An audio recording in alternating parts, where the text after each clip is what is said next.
Hello and welcome back to the channel. So it's almost been a week since the Great Scottish Run, where we smashed out a 1:42 and Grant smashed out a 1:47. Firstly, wanted to come on and just say thank you for the level of support on the last vlog and the level of subscribers. Welcome to all the new subscribers who have recently joined the channel, and again thank you to everyone else who continues to support and follow the journey. So wanted to bring this vlog to you today to do a bit of a recap on last week's Great Scottish Run. What was the goal, you might ask?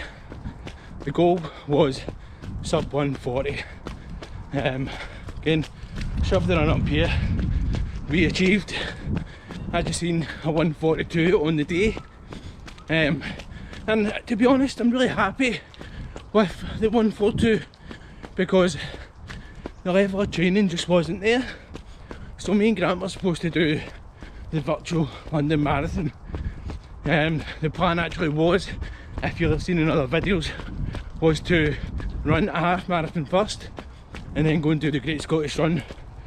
But then we reconsidered our options and we thought, let's just go out and try and achieve the goal, sub 140, and really stick to it. So the pace for that was going to be 7:30 per mile.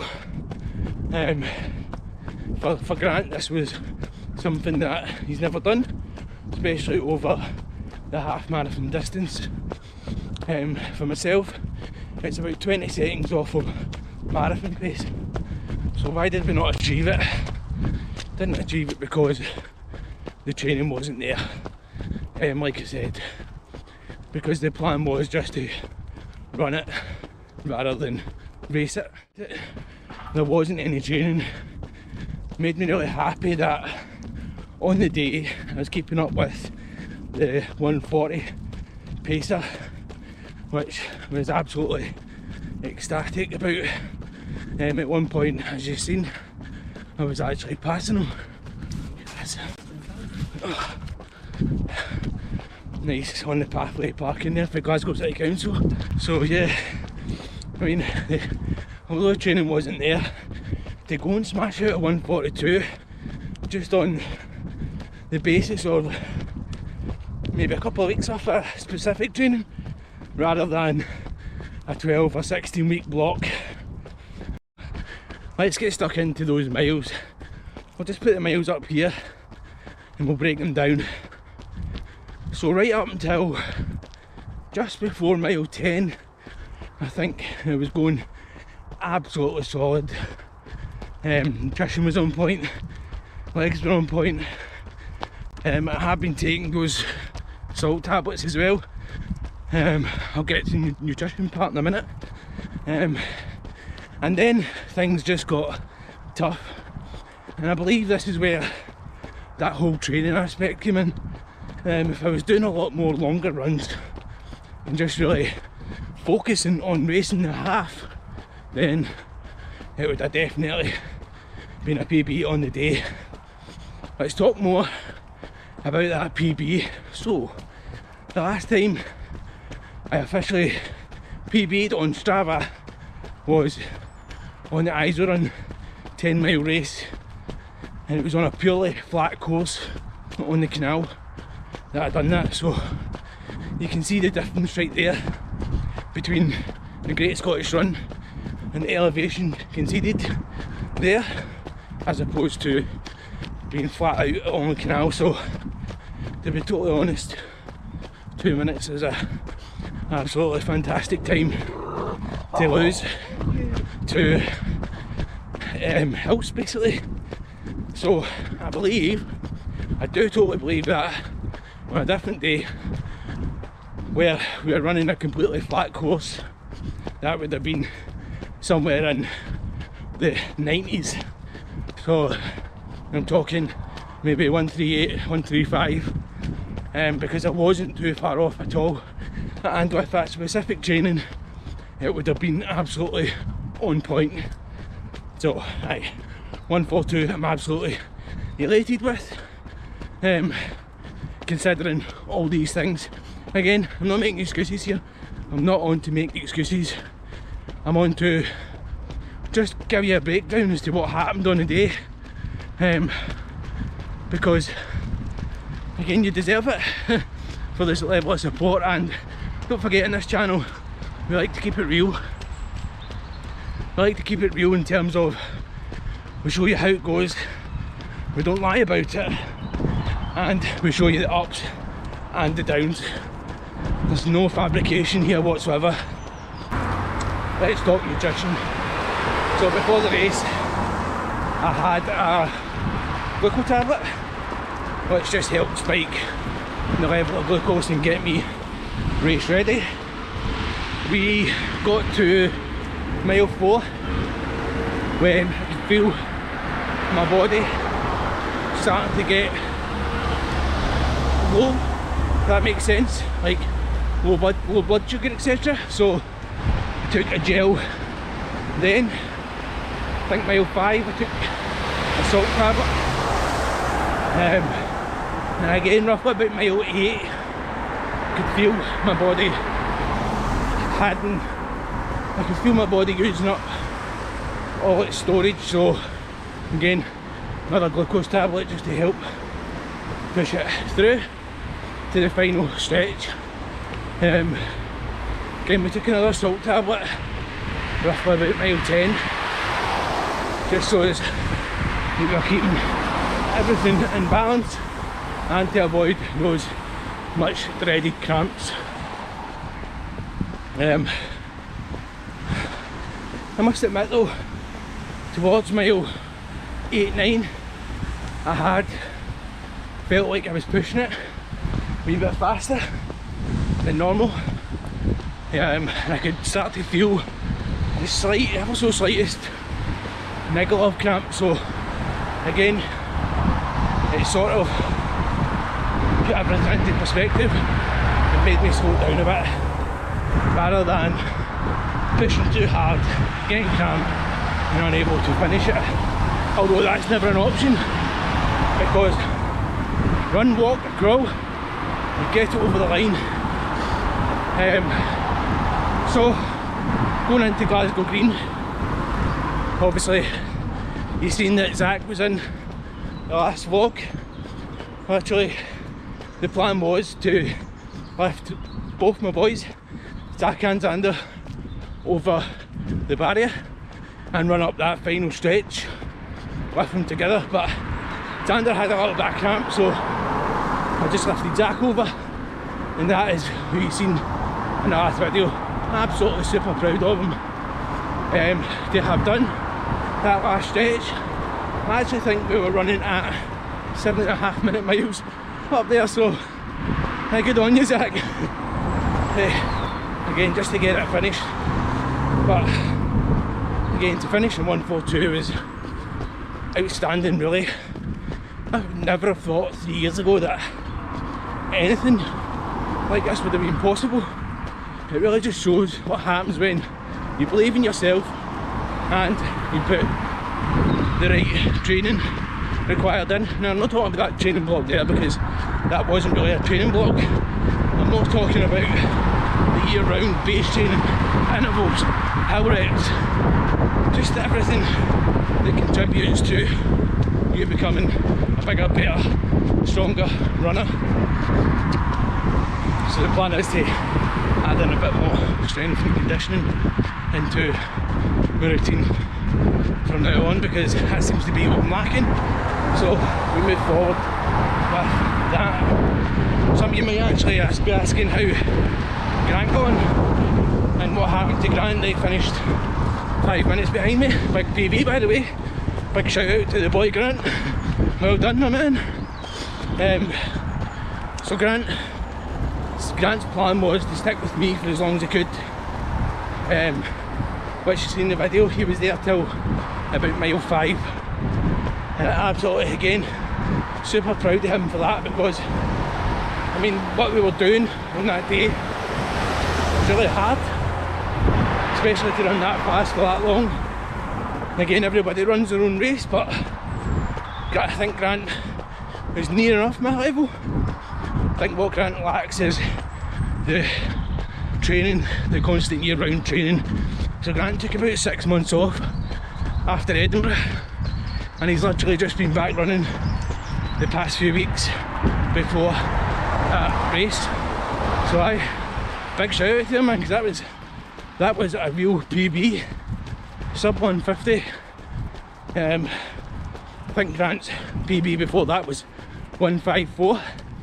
So again, it shows you how much inspiration Grant takes from these races and just from like YouTube in general, because he knows it's there, he knows he wants to push for it, and he knows you as viewers want to see him achieve that. So hats off to you, Grant, my man. That was a great run. Some of you might be asking, what shoes did you wear, Stephen? Because I never actually featured them in the race vlog. So I wore the Alpha Flies. Let's pop them here. Currently I've only done about 100 miles in the Alphas. Really specific training before Edinburgh. The Edinburgh Marathon. I think a couple of 17 milers in them. And so just to get my feet used to them before the big day. And again, even at Edinburgh, I cut my feet so badly, left me with blisters. So I'll take you on to Great Scottish Run, and they've done the exact same thing. Even over half the mileage, my feet were absolutely killing me by the end of it. So although they are a fantastic shoe, they absolutely kill my feet. Save the legs but kill my feet, which I suppose most shoes do when you're running like 30,000 steps in one consecutive go, or 60,000 steps if you're running a marathon. So going forward, I'll probably still wear them. Again, I just need to find out maybe some little hints and tips on how to stop blisters. Maybe use some talc the next time. Again, if you've got any wee hints or tips that you can share with us, drop them in the comments below. It's hugely appreciated, because I'll literally try anything just to stop the blistering and the soreness, because it ruins the shoes for me personally and an experience. So again, I will still wear them going forward, just need to find out different ways to wear them as such. So you might be asking, what's next then, Stephen? So next is the Falkirk Half on November 20th. Really hope to smash that at 140 there, but if I don't, then no issues. I will be doing more specific training in the coming weeks and really absolutely nail those hard sessions and achieve that 7:30 pace, come back bigger, better, stronger.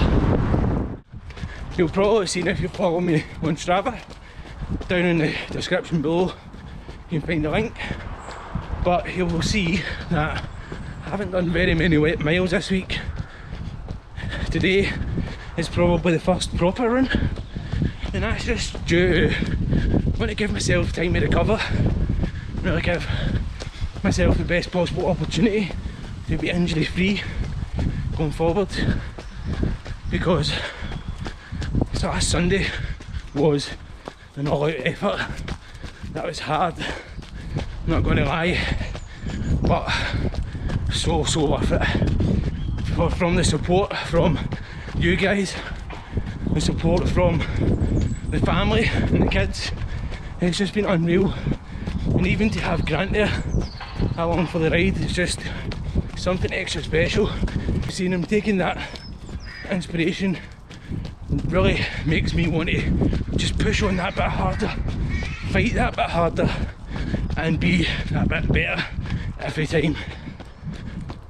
Again, I was talking to Cameron this morning and I was telling him about how my weeks went. You'll probably see him comment down in the comment section below, but I was telling him how my week went, and I was like, you always feel that pressure though to be out running more and really feel like people are watching. Just so just ticking boxes really, to see, to show other people what you're doing and progressing. Again, you shouldn't feel that sort of pressure to have to go out and do it. You should know your strategy, know your plan, and just stick to it, because after all, nobody else knows your body better than you. So listen to the body and adapt to the changes and the situation that you find yourself in. So forgot to mention this in my last vlog, I'm extremely happy with how Great Run set out and done that Great Scottish Run. It was just so well prepared, so well planned. I was just so happy with how the day went. Even everything right down to the crowds were managed to perfection, and the pipers playing at every mile. I mean, oh my god, it was just, it added that bit of extra special touch to your day. And also how well planned the footage ended up being that you guys seen in that last video, from me and Grant being able to walk up, seeing the wheelchair race starting, to then seeing Elish McColgan and the White Wave starting the 10k, and we left them and ran back to Glasgow Green and got the wheelchair finisher, the men's finisher and Elish finishing.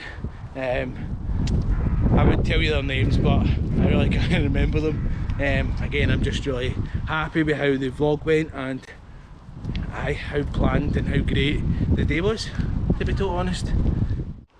So once again, just want to thank everybody personally for making this possible, making YouTube possible and helping my channel grow.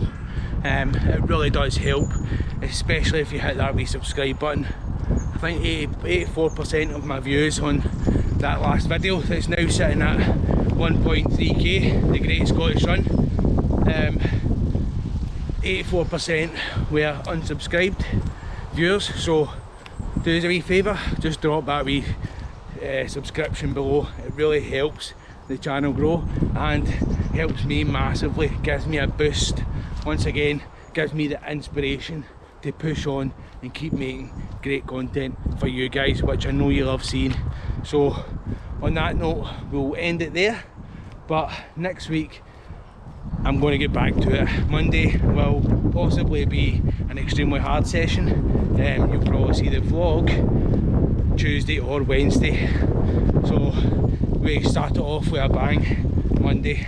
Might even do a long run with Grant, depending on what the story is, depending on how we're going forward, how he's feeling, how he wants to progress forward. So again, thanks for tuning in, and we'll see you all in the next vlog. Cheers guys.